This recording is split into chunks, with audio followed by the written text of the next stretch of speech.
7:38 this morning. I'm having my morning walk.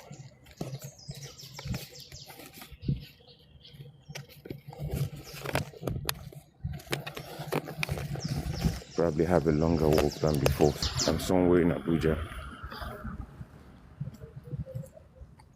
stretching my legs, trying to keep healthy the natural way.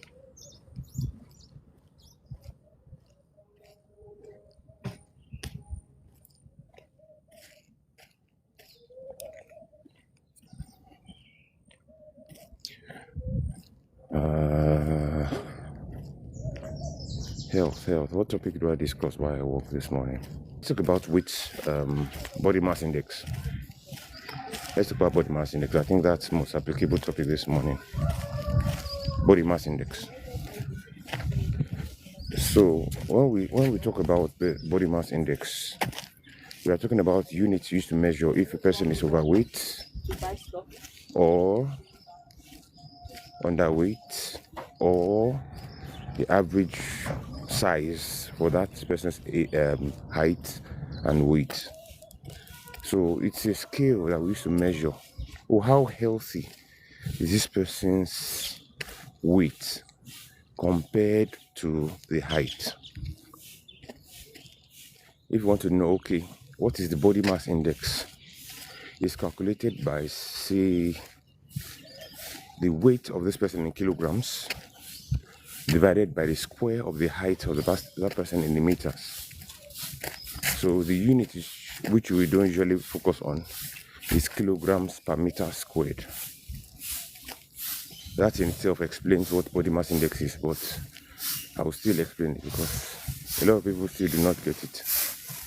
If your height is 6 feet, if your height is 7 foot, if your height is 5 foot 11, convert that unit to meters.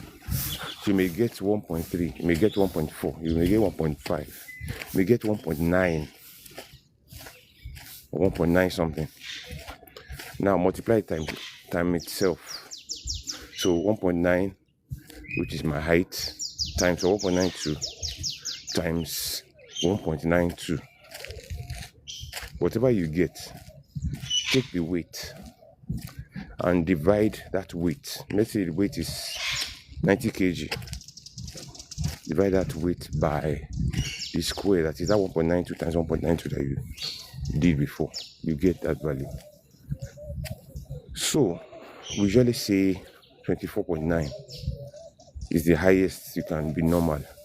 If you are above 24.9, you become overweight, then you become obese, then you become morbidly obese. That is, you are now bearing more weight than is allowed for your body type, for your height. Now, what is the indication of that? What's the importance of body mass index? Every organ in your body works based on what organs you have been created with. For instance, your height will determine how much blood your heart has to pump sometimes. Your muscle bulk will determine how much energy you need. Your muscle bulk will determine how much oxygen you need. Your brain will know, okay, I have a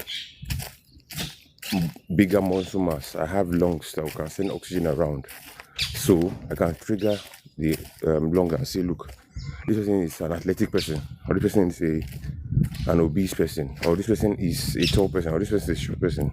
The amount of blood I need to carry.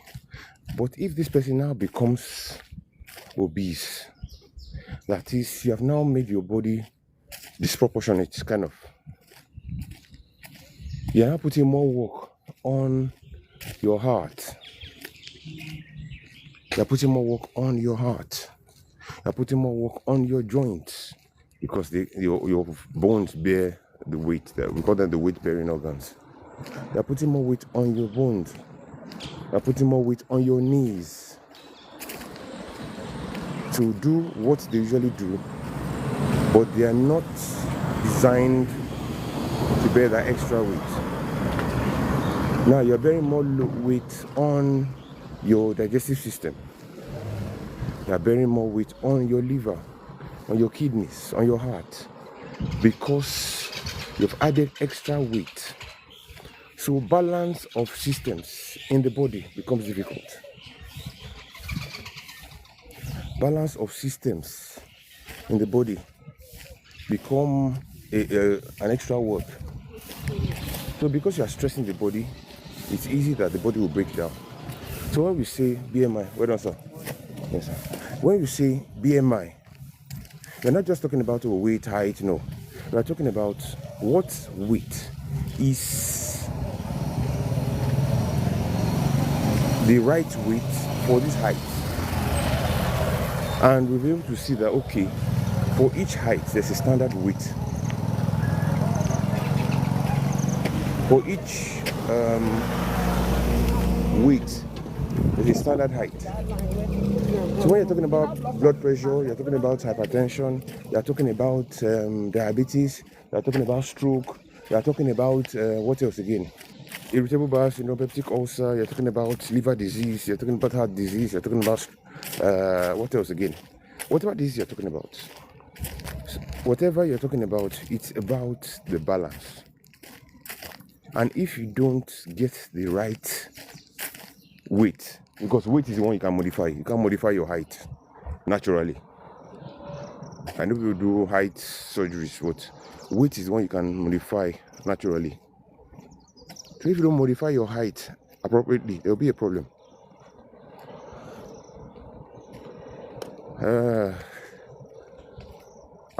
اليوم جمعة أيوة أنا here كويس.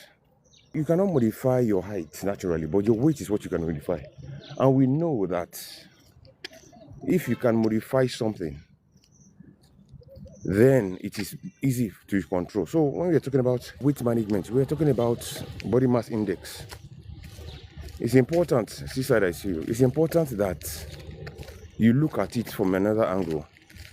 Your height, there's a reading, there's a value. When you do it in mathematics, you say x over y is equal to z. X over y is z. If we say y is constant, y cannot be changed. But if you want to change z, which is the answer, you have to change x. So it's your weight that you can change, you can modify, because you cannot choose what height you are. كيف كعبة؟ Oh, أنت موجود في كعبة؟ في مكة؟ So you have to look at it. Why is everyone talking about weight? Why is everyone talking about body mass? Because your body is modified to try to match up with your body mass, your weight you're carrying. Your organs are modified to match up with what body weight. Your system's metabolism is trying to match up with what body weight. How do you modify your weight? Because we said you cannot modify your height naturally. Because if you want to get a normal body mass index, the weight, which is the variable, and the height, which is usually constant for each person, are what you look at. And you cannot modify the height, therefore you modify the weight. How do you modify the weight? Number one, draw a table and balance your input with your output. What are your inputs? Look at, okay, what am I putting out versus what am I taking in? What you're taking in is your food, which includes fruits, vegetables, junk food. What am I putting out? Which is your stress, your exercise. If your input is more than your output, you will gain weight. If your output is more than your input, you will lose weight. It is as simple as that. I love to simplify things and make it very easy to grab. So look at your output, look at your input. If your output is more than your input, you will lose weight, because it means that you're not storing enough for it to add up.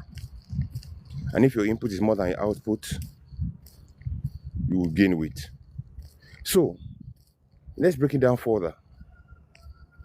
For your input, which is food, basically your food and water, what is the quality of what you are inputting? Are you focusing on high caloric diet? Are you focusing on junk food? Are you focusing on fruits, vegetables, fiber? Are you focusing on water? Because these are things you need to look at. The quality of what you are putting into your body. What you're putting into your body determines the kind of body you will have. Let's put it that way. Now, if I stock up on junk food, if I stock up on maybe chocolates, if I stock up on fast food, it is obvious, it is very necessary to be identified with the result, which is I will have more fat deposits. I will have more sludge in my intestine. I'll be more at risk of cancers because now my body works outside the scope of what you're supposed to be exposed to.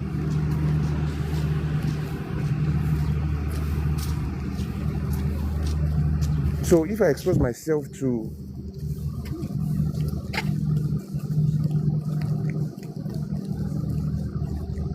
things like alcohol, I'll be exposing myself to things that will trigger an abnormal response of the body. What are the abnormal responses? Number one, the body sees it as stressor. So there will be more fat stored. Since I'm eating more junk food, I'm eating more processed meals, my food do not contain fiber. They spend more time in my intestine because it takes a while for the intestine to process refined foods and junk foods. That time they spend interacting with my intestine will also mean that my stomach cells or my intestinal cells have more time to get inflamed, to change their nature, which is basically cancer. So when you look at that aspect, that's just one. I'm stocking myself up on refined sugars, for instance, your energy drinks, your Coke, your Fanta. Your body gets energy it doesn't need, so it gets excess. And what does the body do with excess? It stores it. Your body stores excess, and it stores it in form of fat. Where does it store this fat? Your muscles, your liver. And remember that the heart is also muscle. So, your abdominal wall. So you see someone having love handles, what they call love handles, periabdominal wall fat. Someone having a stroke is because the muscles in your blood vessels now have been lined with fat. Instead of blood to be passing, now fat has narrowed the blood vessels. And one thing anyone knows about pipes, for instance, for some of us that wash car ourselves, when you want to make the pressure of the water higher, what do you do to the pipe? You pinch it. Jason James, I see you. When you want the pressure of water to increase, what do you do to the pipe? You squeeze the pipe. What that does is it makes the pressure higher. The same thing happens in blood pressure, in the blood vessel. When these blood vessels have been lined with fat or fat cells, the pressure of blood passing through them goes up, which is usually from detected by the heart. So the heart starts pumping at higher pressure to allow more blood go through that narrow passage. So the blood pressure goes up.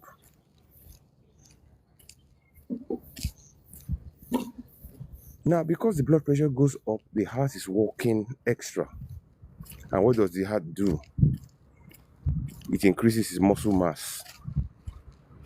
So you now hear things like left ventricular wall thickening. Because it's the lower left part of the heart that pumps out blood. So you hear stuff like left ventricular wall thickening. because now the heart has gone to the gym and it's trying to pump out more blood to meet up with the requirements that you've put on it by eating junk food. So now the heart is working extra time, the blood pressure is raised. The problem is that not all organs in the body can take that high blood pressure. So you've increased what you're eating, your blood vessels are clogged, your blood pressure is going up. The next thing is that organs like your kidneys, organs like your eye begin to fail because now you've pushed them into overdrive. They're receiving blood at higher pressure than what they usually operate with. So you now start seeing things like eye damage. This person will start having problems with their vision. They need to go and see the doctor to get prescription glasses. This person notices problems with the kidney. Probably the kidney starts producing foamy urine, or the kidney starts losing proteins, or other things that are not supposed to go to the kidney. So this person's metabolism changes, and things like diabetes will now start because the imbalance has been set. Now we are linking all this to the food this person ate. I'm trying to be as simple as possible, no big words, no technical terms. So because of the food that this person ate that clogged the arteries, blood pressure has gone up, organs have been affected. Now, how did we get there? Because this person refused to take in the right input. Remember, we talked about input and output. So that input of processed foods, refined foods, junk foods, fizzy drinks, energy drinks, all that, alcohol, has led us to the point where this person has certain diseases that are coming because of those actions that could be modified. We're still talking about input. Now, when we talk about the output, the major output we have as human beings is physical exercise. The major output we have is physical exercise.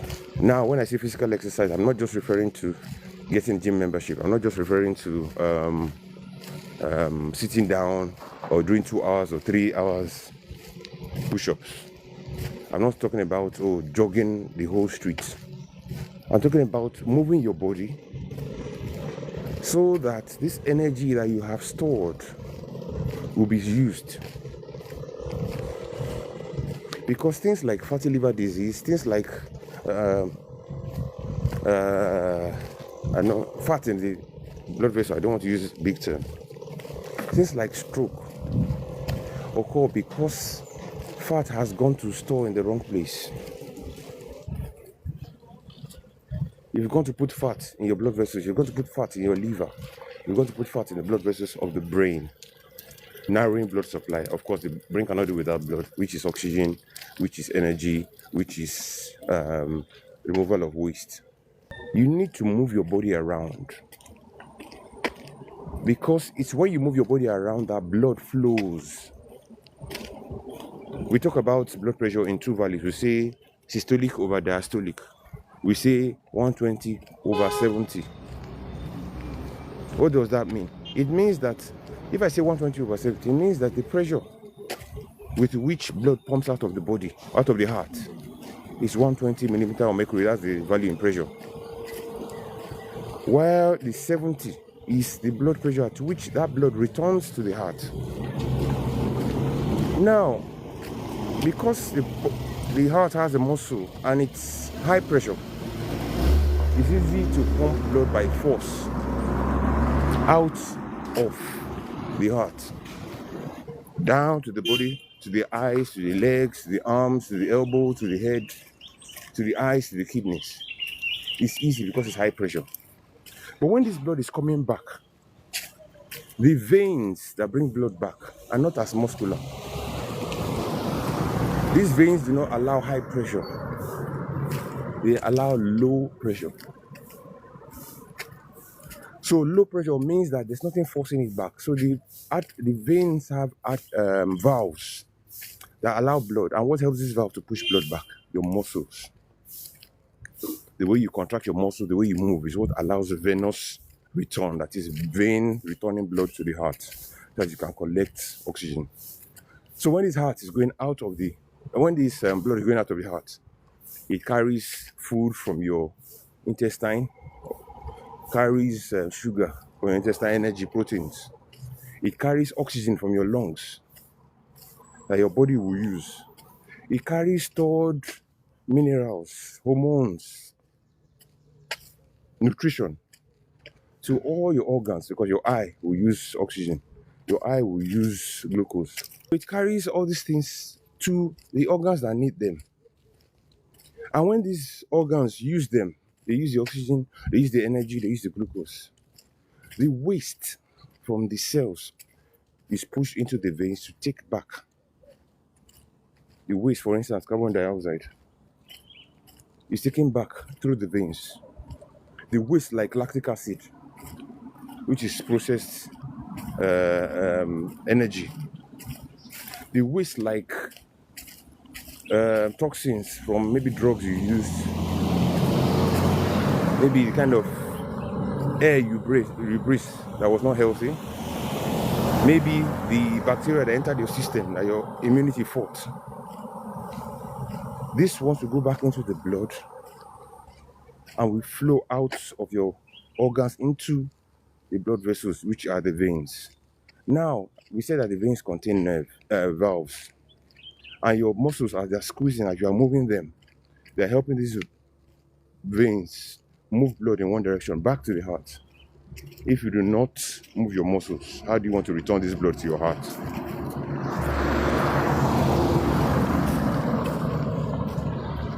If you do not move your muscles, if you do not exercise, how do you circulate this blood in such a way that it removes your waste and gets refreshed again and comes back? So you hear people talking about, oh, doctor, my leg is swelling. I notice my leg is swelling. Oh, I notice that I'm peeing and it's foamy. Or I'm peeing and it's so color. Because the pee that you're producing has not been properly filtered. Because your blood vessels have not been able to move the waste out of your system. They're now sitting down. And when they sit down, water from your blood vessels will now go into your tissues, so your leg will start to swell. That's on one side. Now we're still talking about hot food. When you eat, your body knows how much you need from that food. Your body knows how much will be needed for energy. And if you overeat, for instance, let's say your body needs 1 kg of energy. Your body needs 1 kg of energy, but you eat 2 kgs of food. Your body needs 1 kg of energy, but you eat 2 kgs of food. What does your body do? It uses the 1 kg as energy. The extra 1 kg stores it. In case this person will need it later, I don't need this extra 1 kg, so your body stores it.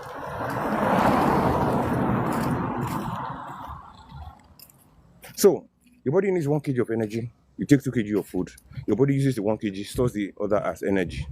The energy is stored in your liver, in your muscles, in your abdominal region. That's what it does. Tomorrow, the body says, this energy I stored, maybe this person will use it tomorrow. So I will keep it for extra, for store, to use when this person is sleeping. But you, by the next day, you do not use that energy that is stored. You do the same thing again. The body needs 1 kg, you consume 2 kg. So the body uses 1 kg, stores 2 kg. How much do you have in store now? Store, you now have 2 kg in store. The next day, your body needs 1 kg, you eat 2 kg. Your body stores 1 kg. How much do you have in store? Now you have 3 kg in store that you may never get to use, because that is your daily habit. Eventually, what you have in store begins to have a problem, because you are storing more that you're never using. And that is how people put on weight. Now, when you're exercising is that you are putting your muscles, your body under controlled stress. What is that? What does that do to the body? It tells the body, go to that store and go and bring energy from that store. Energy for the brain to work, for your eyes to work, for your blood vessels to work. That's what you are doing. You are going to the store to go and bring out that energy you stored. Energy from your abdomen stored, energy from your liver stored, energy from your blood vessels stored, energy from revolving fat in your blood. Exercise will tell the body, go and get that energy and use it. Remember, your body needed 1 kg. You had 2 kg, stored 1 kg. That extra 1 kg will now gone and be taken out so that you can use it to get energy. That's why we say, okay, get exercise, do something routinely. Remember, I said controlled energy. I did not say go and spend 3 hours in the gym. Controlled energy expenditure, controlled exercise. The WHO says you need 2 hours of energy of exercise per week. That 2 hours is just one person's session in the gym sometimes. You're overdoing it.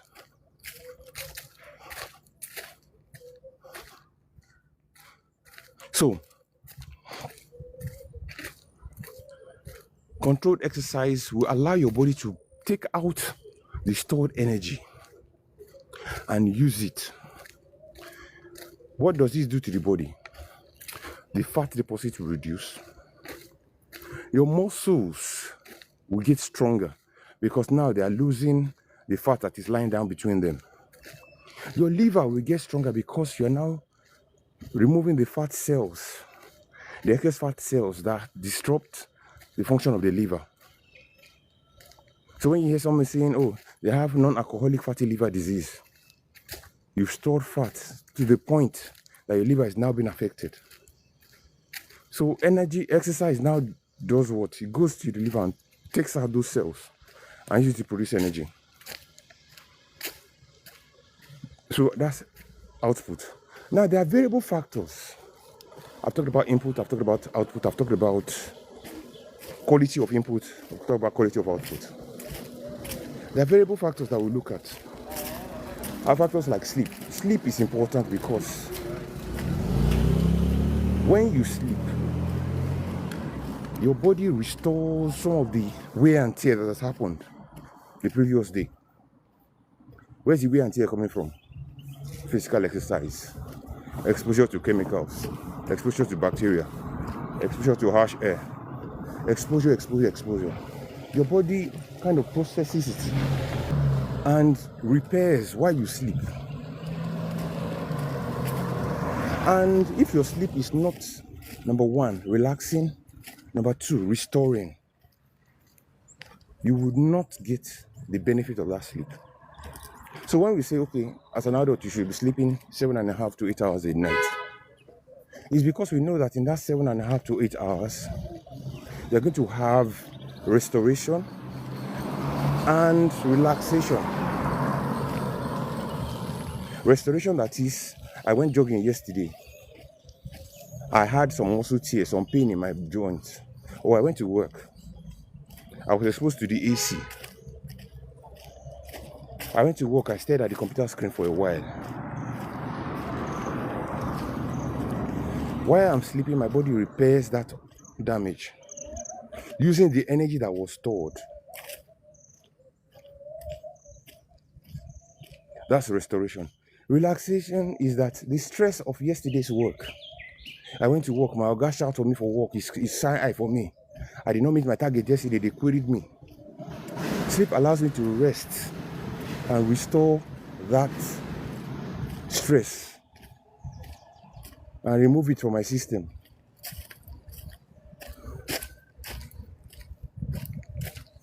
That is the relaxation part of it. Let me go this way.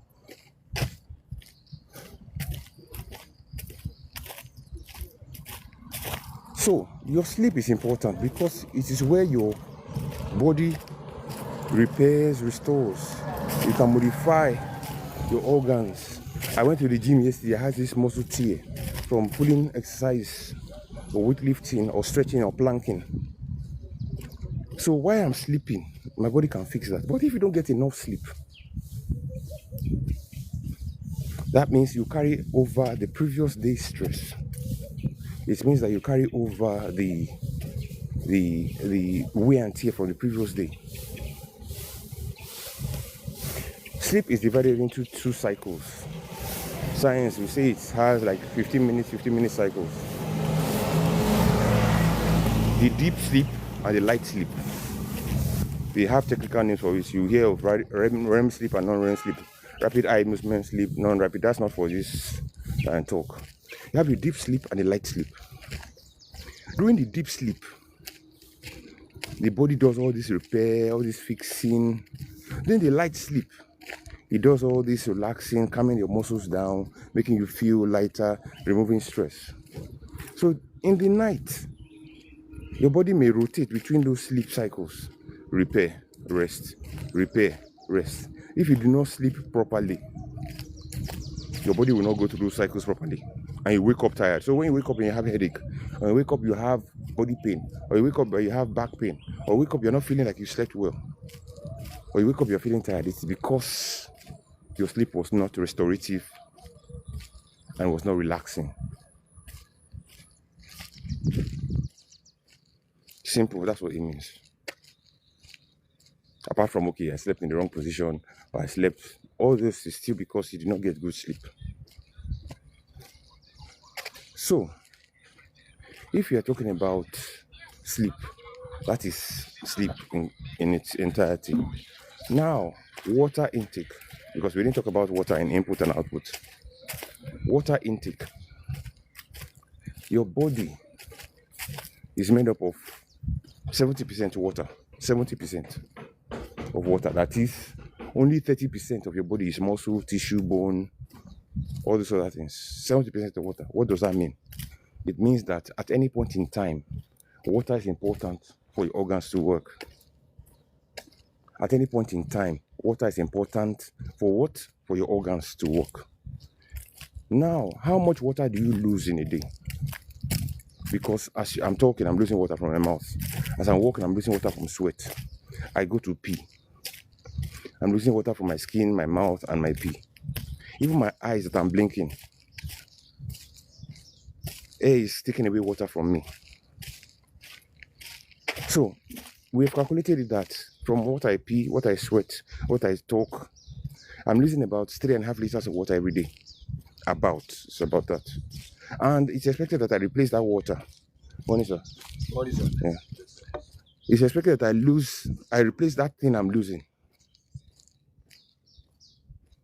Or else I'll be dehydrated. So it's expected that I replace that amount of water I'm losing per day. Which means this value is for someone that will say, assume to be 70 kg. So if you're around that weight, 3.5 liters of water is what you take per day. And let people say, doctor, that's nearly 1 gallon of water. How do I take? I talk about portions. I talk about bits and pieces. In the morning, I wake up. I'm using pure water because I think that's the most relatable for people in Lagos and other parts. If you're in Abuja, you may not be exposed to pure water. You may have ever water, bottled water, the 75 cl. So if you're in Lagos, you wake up in the morning, you take 1 sachet of pure water. You brush your teeth, you have your breakfast. You take 1 sachet of pure water after breakfast. Or you divide it half when you take your breakfast, then half when you're on your way to getting ready and getting prepared for work. At lunch, or somewhere between breakfast and lunch, you take 1 sachet of pure water just for fun. When you eat whatever you eat, rice, pepper, whatever, you take another sachet of pure water. That's already 2 liters for the day. When you're leaving work, or maybe between your lunch and when you close, somewhere in between, you drink 1 sachet of pure water, which is 50 cl. When you get home, you eat your supper, you take 1 sachet of pure water. Because we say that you're supposed to wait at least 1 hour after your last meal of the day before you sleep. Before you sleep, you take maybe half sachet of water. If you calculate that, you've already taken about 3 liters of water already from just doing that. And I have a way I've policed myself or trained myself. I don't leave pure water. Once I cut it open, I put it in my mouth and I break it. I make sure I finish it and discard the nylon. So that even pushes me to even finish the water, because I don't want to leave water somewhere and flies or something will now enter it.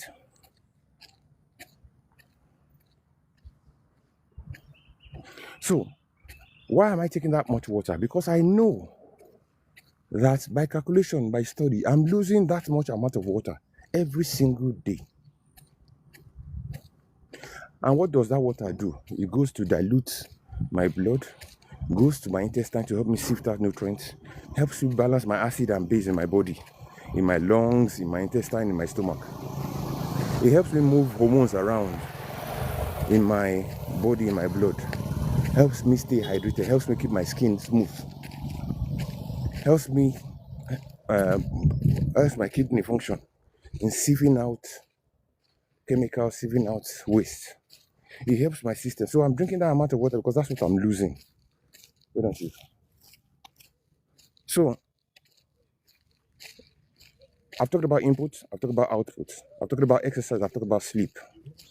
When you do all this, you're controlling your blood pressure, you're controlling your sugar level, you're controlling your metabolism. Then the problems that will now arise will not be as much. I'm talking about exercise. The problems that will now arise will not be as much as someone that doesn't do all this. Now, when all these are balanced, your body mass index will remain within normal range, because that's where we started from. We started from body mass index.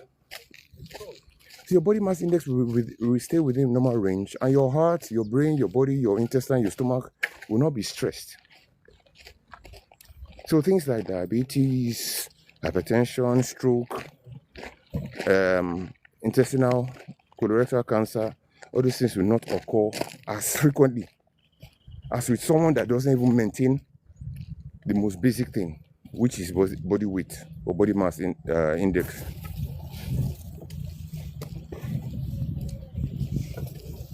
So I believe that we've discussed that in detail this morning, and I've been walking around for 49 minutes.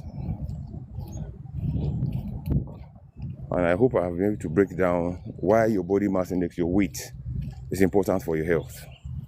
I'll probably download this live and store it on and post it to my YouTube page, which is, if you have not subscribed to my YouTube, please, it's free.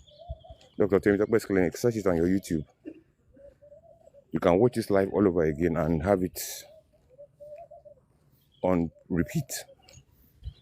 Thank you guys for listening.